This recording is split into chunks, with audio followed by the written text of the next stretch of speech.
This is a very dramatic session. The title is The Worst from the Masters. I can't imagine what this might be like, especially for our first speaker, Professor Eekhout, who doesn't need any introduction either. I really cannot imagine what the worst case of your whole life could possibly be. I must say it. I'm really happy to share it. My only worst nightmare may be the slides. So I hope it will be okay. So I don't think I have, to be honest, or I don't know how to say that in right words, but I think we all have things on our on the list of things that we did in life. Here are my disclosures. But I think this is something that I would like to point out, thinking about this case. So I choose this one, and I showed it also in the. So Hendrik, I see that you're the second speaker. You show my case. So you want to present my case? No, no. So I have showed the case in Hong Kong a few months ago. And I think it's one of the cases that at least impacted my thinking quite dramatically. I take you back in time. It's about 10 years ago. It's a young patient. These are the symptoms, and he has a quite complex past medical history, as you can see. But we are now facing a patient who had 3 times surgery on his aortic valve, and the last valve being a bioprosthesis. And his problem on echo, and now it comes. Well, it works. You see, this is what we have. I just let you have a look at it. I don't disclose, but I think you all recognize something that is typical for a LV in the first view. But look, let's continue. This is a kind of, it's not a short axis, but something really funny too. The short axis is coming now. Yeah. So there's a structure posterior. There is some tissue hanging around, floating around. And you see the bioprosthesis within the ascending aorta. I give you the CT. And I'm pointing towards this posterior structure that is filled with contrast and going up, up, and then disappearing. And this is the CT reconstruction. You can see this structure over there. I don't think we have a laser to show that, but I think you all see this structure that is posterior to the LVOT and also the ascending aorta. And I put some color on that. Here is the color. So you see the structure, and I want to end with this image. You see this compression of the left main. So that's the clinical picture. So I think you all know what we are talking about. We are talking about the giant aneurysm or pseudaneurysm that is surrounding the ascending aorta and partially the heart. There is left main compression. And there is connection of this aneurysm between the outflow tract and the ascending aorta. And the points we are making here is how relevant is this left main compression, because I think perfusion is mostly in diastole. We all know that, but still this looks quite impressive. What is the patient is very symptomatic, I can tell you. So, but how relevant is this aortic regurgitation in the clinical picture, as well as the chest pain that the patient complains of? When the patient is turned down for surgery and he refuses a heart transplantation. So that's the picture. And then the question is, of course, we are biased people, but how risky, how relevant would be a percutaneous strategy? And if you would do that, how would you do that? So I was a bit younger, and I still would do it. I'll come to that to the end, but definitely do it differently. But my thinking was to do a T-guided closure with using ASD and VSD technology.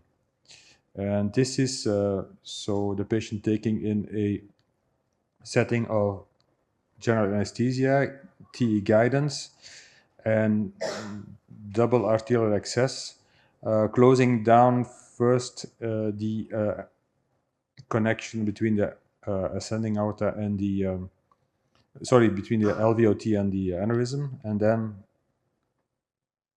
you can see that over here.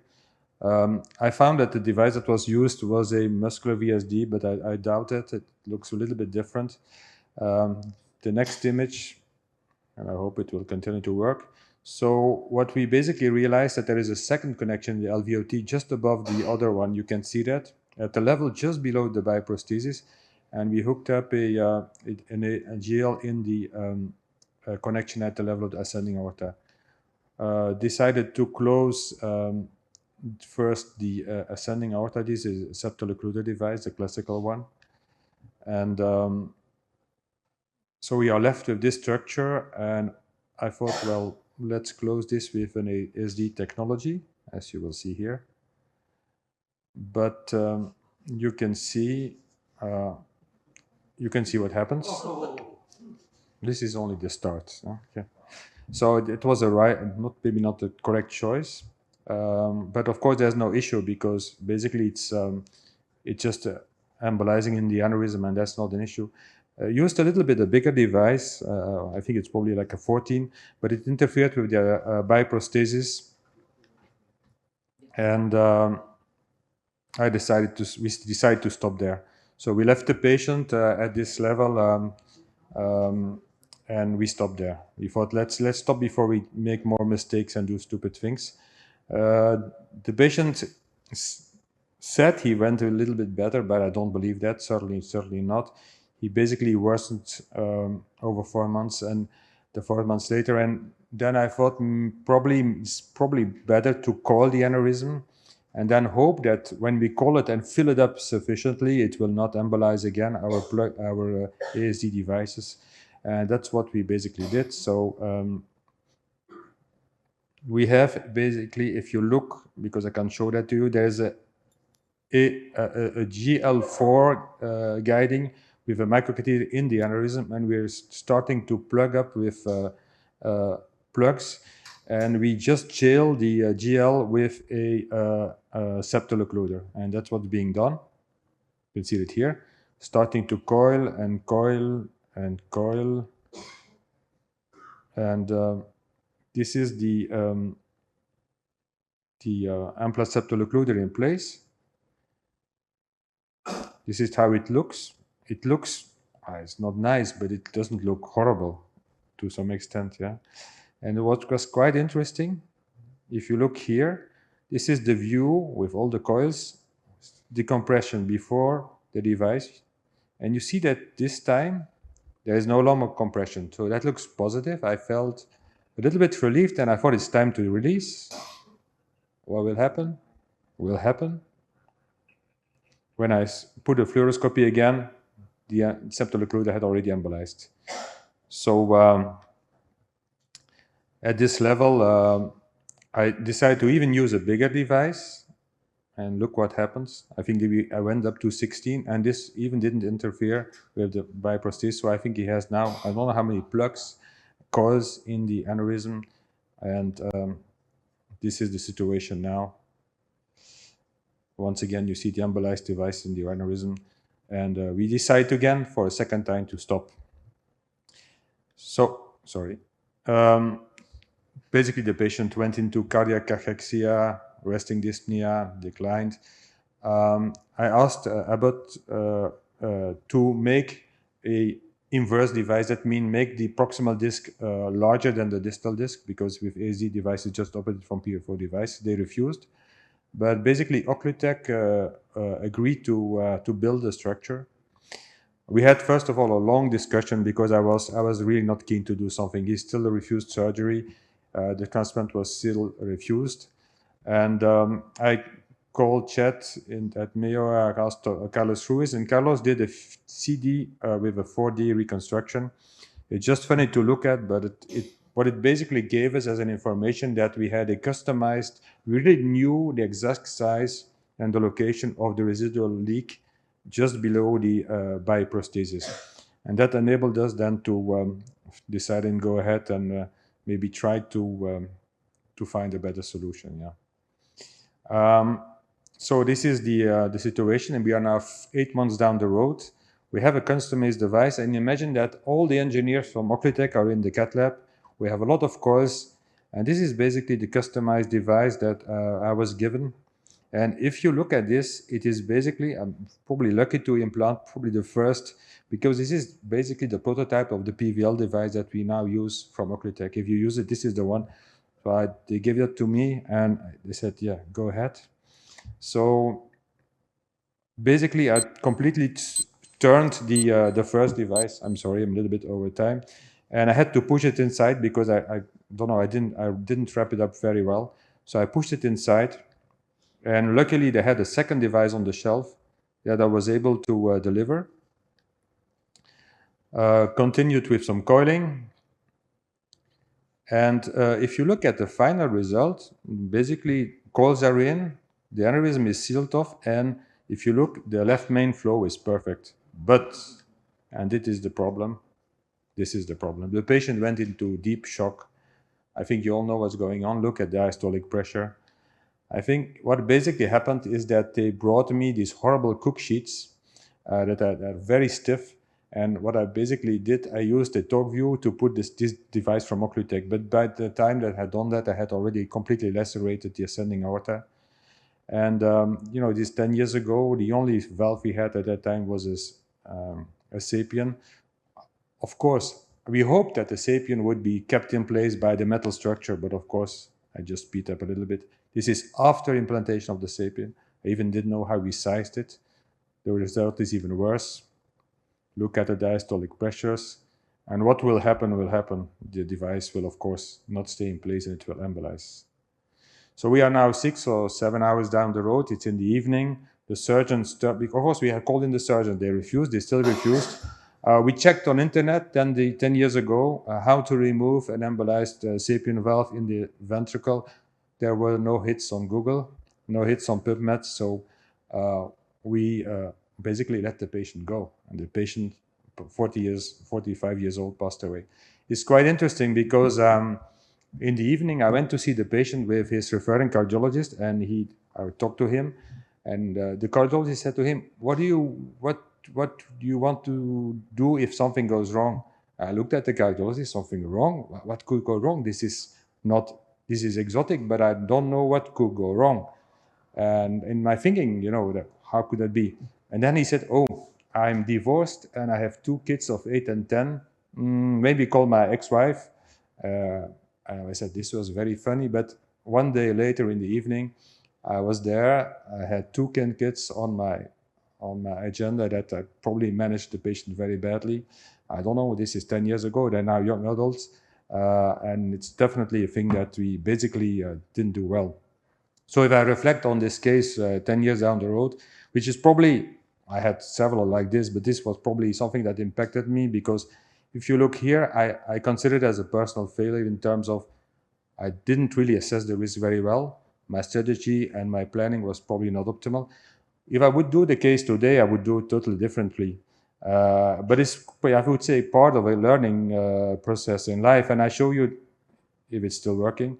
This is a case that we published a few years, I don't know how long ago. This was basically an identical case. This guy is 19 years old, but it's, of course, a much easier case. Also, you have an aneurysm that is connecting through the ascending aorta and in the LVOT, but there is only one connection.